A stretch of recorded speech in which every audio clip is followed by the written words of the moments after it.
Boss, pansin nyo, transparent na yung kulay nitong reflector natin dito sa Tapalodo.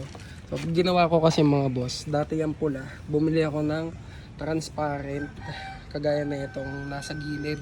Kasi ito yung unang pinalitan natin dyan. So, pinalitan din natin tong pula na nandito. So, maganda dito mga boss ay talagang napakaganda ng itsura niya. Tapos, talagang hindi ganun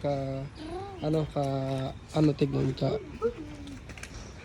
Ang maganda dito, hindi rin siya ganun kasagwa tignan kasi pumagay naman sa kulay ng motor natin.